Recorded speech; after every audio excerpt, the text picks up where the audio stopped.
एक ओर करोड़ों किलोमीटर दूर घूमता एक छोटा सा पत्थर, दूसरी ओर पृथ्वी, और इनके बीच दौड़ रहा होगा एक स्पेसक्राफ्ट रफ्तार 9 किलोमीटर प्रति सेकंड से ज्यादा। जब ये स्पेसक्राफ्ट एस्टेरॉयड से टकराएगा तो ये सिर्फ एक टक्कर नहीं होगी, ये एक टेस्ट होगा इस बात का कि अगर कभी कोई खतरनाक एस्टेरॉयड पृथ्वी की ओर बढ़ा तो क्या इंसान उसे रास्ते से हटा सकता है। चीन इसी सवाल का जवाब खोजने की तैयारी कर रहा है और इस मिशन की सबसे दिलचस्प बात एक नहीं, दो स्पेसक्राफ्ट हैं। एक बनेगा इंपैक्टर, दूसरा बनेगा ऑब्जर्वर। टारगेट है करीब 30 मीटर का नियर अर्थ एस्टेरॉयड 2015 XF261 और संभावित टक्कर की विंडो है 2029 के आसपास। हालांकि मिशन की टाइमलाइन और अंतिम टारगेटिंग लॉन्च की तैयारी और ऑर्बिटल परिस्थितियों पर निर्भर करेगी, लेकिन असली कहानी यहाँ से शुरू होती है, क्योंकि चीन सिर्फ एस्टेरॉयड को छूना नहीं चाहता, वो देखना चाहता है कि एक स्पेसक्राफ्ट की सीधी टक्कर से किसी एस्टेरॉयड की ऑर्बिट को कितना बदला जा सकता है और जरूरत पड़ी तो क्या उसकी संरचना को तोड़ा भी जा सकता है। हाय, मैं हूं सुप्रिया। ब्रह्मांड डिकोड के इस एपिसोड में बात करेंगे कि क्या चीन का एस्टेरॉयड हैमर धरती को बचाएगा। सबसे पहले समझिए प्लैनेटरी डिफेंस आखिर होता क्या है। हमारे सौर मंडल में अरबों खरबों छोटे बड़े पथरीले पत्थर सूर्य की परिक्रमा कर रहे हैं, यानी उसके चारों ओर घूम रहे हैं। इनमें से ज्यादातर हमसे बहुत दूर हैं, लेकिन कुछ ऐसे हैं जिनकी कक्षाएं पृथ्वी की कक्षा के आसपास से गुजरती है। इन्हें कहा जाता है नियर अर्थ ऑब्जेक्ट्स, यानी NEOs। इनमें से जो एस्टेरॉयड पृथ्वी के लिए संभावित खतरा पैदा कर सकते हैं उनकी लगातार निगरानी की जाती है, क्योंकि अंतरिक्ष में हमेशा बड़ा खतरा कोई बड़ा ग्रह नहीं होता। कई बार खतरा एक ऐसा छोटा सा पत्थर हो सकता है जिसे पृथ्वी से देखने पर पहचानना भी मुश्किल हो। और समस्या सिर्फ उसका आकार नहीं है, समस्या है उसकी स्पीड। एक एस्टेरॉयड अंतरिक्ष में कई किलोमीटर प्रति सेकंड की रफ्तार से घूम सकता है। इसीलिए अगर भविष्य में कोई बड़ा एस्टेरॉयड पृथ्वी से टकराने की राह पर मिले तो उसके सामने जाकर उसे रोकना लगभग असंभव होगा। लेकिन अगर उसे समय रहते थोड़ा सा धक्का दे दिया जाए तो कहानी बदल सकती है, क्योंकि अंतरिक्ष में छोटी सी गति का बदलाव लंबे समय में एस्टेरॉयड की पूरी ट्रैजेक्टरी को बदल सकता है। यही है प्लैनेटरी डिफेंस का सबसे महत्वपूर्ण विचार।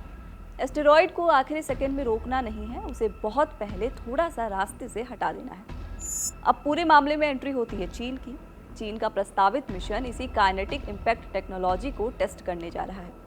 आसान भाषा में एक स्पेसक्राफ्ट को एस्टेरॉयड से टकरा दो, टक्कर के बाद एस्टेरॉयड की गति में बेहद छोटा बदलाव भी उसकी भविष्य की ऑर्बिट में बड़ा फर्क डाल सकती है। चीन के शोधकर्ताओं ने 2015 XF261 को इस तरह के टेस्ट के लिए संभावित लक्ष्य के रूप में प्रस्तावित किया है। ये एक नियर अर्थ एस्टेरॉयड है। इसके आकार का अनुमान करीब 30 मीटर लगाया गया है। हालांकि इसकी वास्तविक फिजिकल प्रॉपर्टीज को लेकर अभी काफी अनिश्चितता है। उपलब्ध रिकॉर्ड बताते हैं कि इसे अब तक सीमित संख्या में ही देखा गया है, यानी वैज्ञानिकों के सामने सबसे बड़ी चुनौतियों में से एक ये भी है कि जिस चीज को वे मारने जा रहे हैं वे उसके बारे में अभी पूरी तरह जानते तक नहीं। अब आते हैं मिशन के सबसे रोमांचक हिस्से पर। चीन के प्रस्ताव में इंपैक्ट स्पीड 9 किलोमीटर प्रति सेकंड से ज्यादा बताई गई है, यानी लगभग 32,000 किलोमीटर प्रति घंटे। मतलब हवा में चलने वाली ध्वनि की गति से करीब 26 गुना ज्यादा।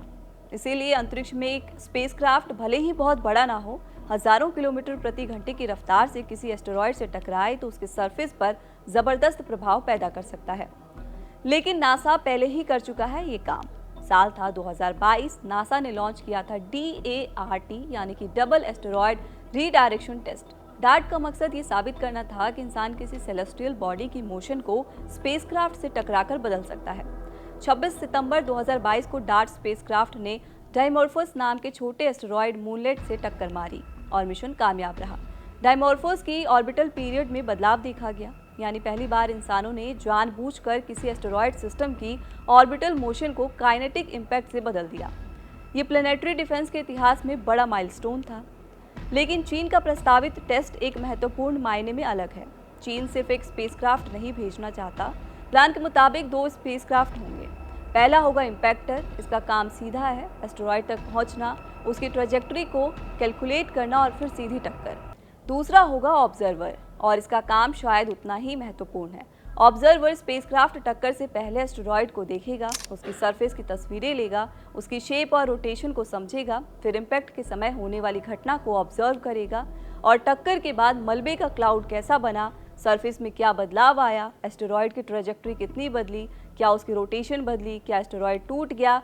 ऑब्जर्वर इन सवालों का जवाब देने में मदद करेगा और यही वजह है कि 2015 XF261 इतना महत्वपूर्ण है। पहली नज़र में 30 मीटर का एस्टेरॉयड सुनकर शायद लगे कि इतना छोटा पत्थर आखिर कितना बड़ा खतरा हो सकता है, लेकिन प्लेनेटरी डिफेंस में सवाल सिर्फ ये नहीं है कि एस्टेरॉयड कितना बड़ा है, सवाल ये है कि वो कितनी तेज़ी से आगे बढ़ रहा है, किस ट्रेजेक्ट्री पर है, उसका कॉम्पोजिशन क्या है और अगर वो पृथ्वी के वातावरण में प्रवेश करता है तो उसकी एनर्जी कितनी होगी। 2013 का चेल्याबिंस्क इवेंट इसका एक बड़ा उदाहरण है। 15 फरवरी 2013 को रूस के चेल्याबिंस्क के ऊपर एक एस्टेरॉयड एटमॉस्फेयर में दाखिल हुआ।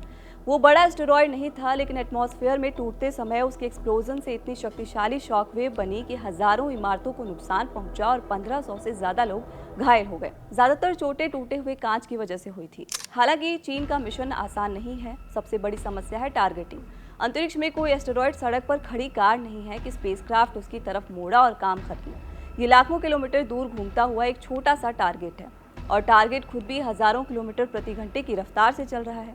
इसीलिए इम्पैक्ट के अंतिम चरण में स्पेसक्राफ्ट को काफ़ी हद तक ऑटोनोमस नेविगेशन पर भरोसा करना पड़ सकता है, क्योंकि पृथ्वी से कमांड भेजकर हर छोटे करेक्शन को आखिरी क्षण में नियंत्रित करना आसान नहीं है। दूसरी बड़ी समस्या है एस्टेरॉयड अंदर से कैसा है। ये सवाल डार्ट मिशन के बाद और महत्वपूर्ण हो गया है। हम अक्सर एस्टेरॉयड को एक सॉलिड चट्टान की तरह देखते हैं, लेकिन हर एस्टेरॉयड वैसा नहीं होता। कुछ लूजली पैक्ड मटेरियल से बने हो सकते हैं, कुछ रबल पाइल जैसे हो सकते हैं। अगर एस्टेरॉयड ज़्यादा सॉलिड है तो इम्पैक्ट का रिस्पॉन्स अलग होगा। अगर वो पहले से ही फ्रैक्चर्ड है तो इम्पैक्ट के बाद फ्रेगमेंटेशन हो सकता है। यही कारण है कि चीन ऑब्जर्वर स्पेसक्राफ्ट के जरिए एस्टेरॉयड की स्ट्रक्चर और इम्पैक्ट रिस्पॉन्स को समझना चाहता है। वहीं नासा के डार्ट मिशन के अलावा यूरोपियन स्पेस एजेंसी ने हेरा मिशन के जरिए डिडिमॉस डायमॉर्फस सिस्टम का डिटेल फॉलोअप किया, लेकिन चीन इन सबसे कुछ अलग कर रहा है। 2026 में चीन ने प्लेनेटरी डिफेंस को लेकर एक और बड़ा कदम सामने रखा। चीन ने बताया कि वो space ground integrated asteroid monitoring and early warning network पर काम कर रहा है। इसका उद्देश्य है ग्राउंड बेस्ड टेलीस्कोप और स्पेस बेस्ड मॉनिटरिंग कॉन्स्टेलेशन को जोड़कर एस्टेरॉयड सर्विलेंस को ज़्यादा लगातार व्यापक बनाना। यानी स्ट्रेटेजी सिर्फ खतरा आया तो उसे मार देंगे नहीं है। पहला कदम है उसे समय रहते देखना, दूसरा उसकी ऑर्बिट को समझना, तीसरा खतरे का अनुमान लगाना और ज़रूरत पड़े तो उसकी ट्रेजेक्ट्री को बदल देना। कुछ चाइनीज रिसर्चर्स ने बड़े एस्टेरॉयड्स को न्यूक्लियर मेथड से डिसरप्ट या डिफ्लेक्ट करने के सिनेरियोज पर भी काम किए हैं, लेकिन इसका मतलब ये नहीं है कि चीन 2015 XF261 पर न्यूक्लियर बॉम्ब लगाने जा रहा है। इस बार सिर्फ उसको टक्कर मारकर दूर भेजने की तैयारी हो रही है। अगर ये मिशन सफल होता है तो इसका मतलब ये नहीं होगा कि पृथ्वी अब हर एस्टेरॉयड से सुरक्षित है, लेकिन इसका मतलब जरूर होगा कि इंसान के पास अब एक नया विकल्प है।